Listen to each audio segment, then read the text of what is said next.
अस्सलामु अलैकुम वरहमतुल्लाहि वबरकातुहू नहमदुहु व नुसल्ली अला रसूलिल करीम अम्मा बाद फ़अऊज़ु बिल्लाहि मिनश शैतानिर रजीम बिस्मिल्लाहिर रहमानिर रहीम रब्बि इश्रह ली सदरी व यस्सिर ली अमरी वहलुल उक़दतम मिन लिसानी यफ़क़हू क़ौली रब्बि यस्सिर व ला तुअस्सिर व तम्मिम बिल खैर बिका नस्तईन। अस्सलामु अलैकुम वरहमतुल्लाहि वबरकातुहू। आज हम लोग सूरह अन-नबा करेंगे, ठीक है। सूरह अन-नबा। अब इसमें ये मक्की सूरा है, इसमें 40 आयतें और 2 रुकू है। कितनी आयतें? 40 और रुकू कितने हैं? 2। मक्की सूरा है ये।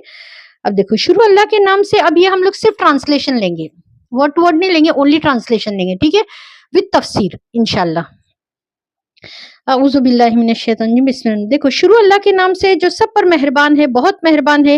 ये काफिर लोग किस चीज के बारे में सवालात कर रहे हैं? उस जबरदस्त वाक़े के बारे में जिसमें खुद उनकी बातें मुख्तलिफ है।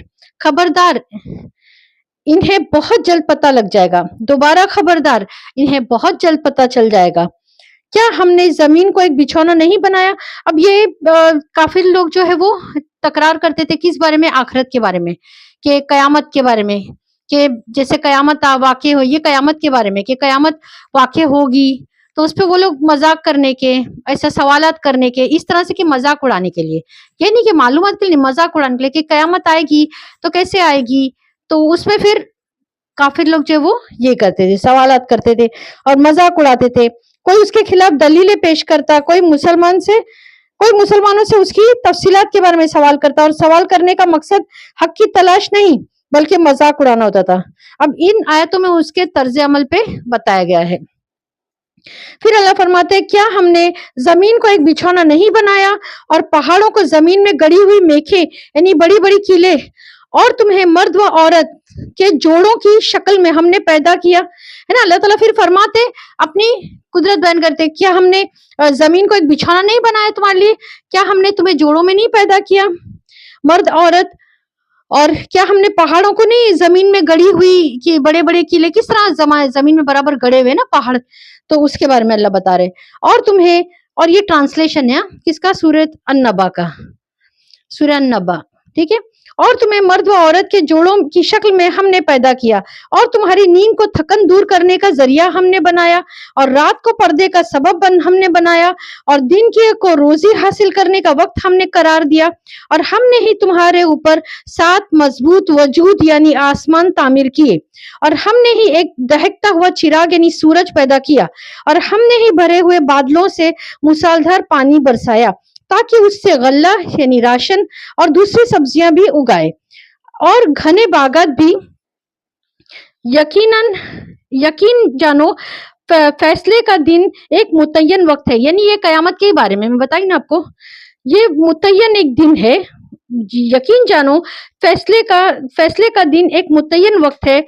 वो दिन जब सूर फूका जाएगा तो तुम सब फौज दर फौज यानी समूह के समूह चले आओगे, है ना। हम लोग यानी बताए ना, ये काफिर जो है इसमें ये करते थे कि किस तरह कयामत वाक़े होगी, क्या होगा, सवालात करते, मजाक उड़ाते। तो ये अल्लाह ताला ने बताया कि किस तरह सूर फूका जाएगा, और अल्लाह कैसा फरमाते कि फिर अपनी कुदरत बयान की अल्लाह ताला ने, किस तरह हमने जमीन को बिछौना बनाया और ये सारी। और उसके बाद फिर वो दिन जब सूर फूका जाएगा तो तुम सब फौज दर फौज, है ना, समूह व समूह चले आओगे, और आसमान खोल दिया जाएगा।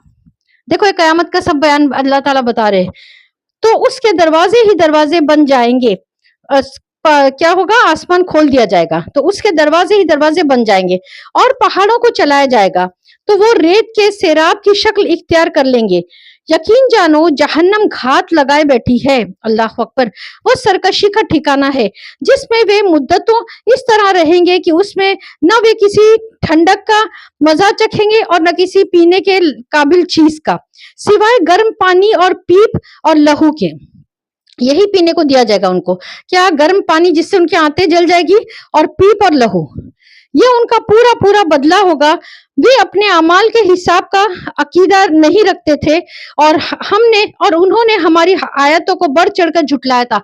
देखो, यानी ना, जो उन्होंने अमाल किए ना, कि वो लोग अकीदा नहीं सही रखते थे अल्लाह ताला के ऊपर, तो उस वजह से अल्लाह ताला ने उनको अजाब में ये सारी चीजें कि गर्म पानी खौलता हो जिनसे आंतें जल जाएगी, खून और पीप ये सब पिलाया जाएगा। तो अल्लाह क्या फरमाते हैं कि जो उनका अकीदा उस हिसाब से झुटलाते थे।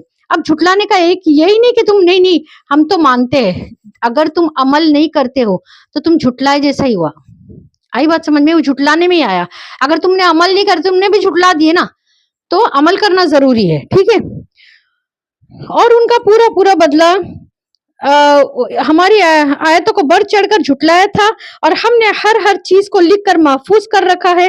اب مزہ چکھو، اس لیے کہ ہم تمہارے لیے سزا کے سوا کسی چیز میں اضافہ نہیں کریں گے. جن لوگوں نے تقوی، پرہیزگاری اور نیکی کا راستہ اختیار کیا تھا، ان کی بے شک بڑی جیت ہے. باغات اور انگور اور چڑھتی جوانی والی ہم عمر لڑکیاں اور چھلکتے ہوئے پیمانے، وہاں پر بھی نہ کوئی بےہودہ بات سنیں گے اور نہ کوئی جھوٹی بات. وہ ان کے پروردگار کی طرف سے صلہ یعنی بدلہ اور انعام ہوگا. اللہ کی ایسے دین ہوگی جو لوگوں کے اعمال کے حساب سے دی جائے گی. اللہ تعالیٰ کیا دیں گے؟ لوگوں کے اعمال کے حساب سے ان کو دیا جائے گا. اسی پروردگار کی طرف سے جو سارے آسمانوں اور زمین اور اس کے بیچ کی ہر چیز کا مالک، بہت مہربان ہے. کسی کی مجال نہیں ہے کہ اس کے سامنے بول سکے. جس دن ساری روحیں اور فرشتے قطاریں بنا کر کھڑے ہوں گے، اس دن سوائے اس کے کوئی نہیں بول سکے گا جسے خدا رحمان نے اجازت دی ہو اور وہ بات بھی ٹھیک کہے. وہ دن جو برحق ہے. اب جو چاہے وہ اپنے پروردگار کے پاس ٹھکانہ بنا رکھے. حقیقت یہ ہے کہ ہم نے ایک ایسے عذاب سے خبردار کر دیا ہے جو قریب آنے والا ہے، جس دن پر شخص وہ اعمال آنکھوں سے دیکھ لے گا. ہے نا، شخص کیا ہوگا؟ اپنے آنکھوں سے اپنے اعمالوں کو دیکھ لے گا. تو اس کے ہاتھوں میں نے آگے بھیج رکھے ہیں. ہاتھوں نے آگے بھیج رکھے، اس سے کیا مراد ہے؟ جو ہم نے اعمال کیے. ہاتھوں سے آگے بھیج رکھے مطلب کہ جو ہم نے اعمال کیے، جو آگے بھیجے اعمال کر کے، یہ ان کی بات ہو رہی. وہ خود دیکھ لے گا اپنے اعمال. اور کافر یہ کہے گا کہ کاش میں مٹی ہو جاتا. کافر کیا کہیں گے اس روز؟ کہ کاش میں مٹی ہو جاتا. اور کافر کہیں گے کہ کاش میں مٹی ہو جاتا.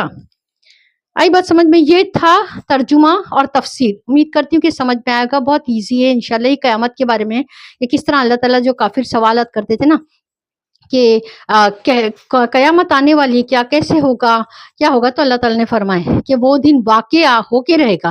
سور پھونکا جائے گا اور پھر سب کو جمع کیا جائے گا. جہنم گھات لگائے بیٹھی ہے نا، ہر ایک کو اپنے اعمال کا صلہ دیا جائے گا. اور اس طرح سے پھر اس کے بعد بتائے کہ جو نیک پرہیزگار ہوئے ان کو کیا دیا جائے گا.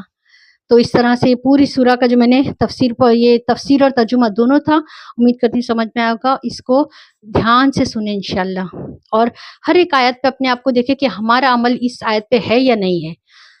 السلام علیکم ورحمۃ اللہ وبرکاتہ.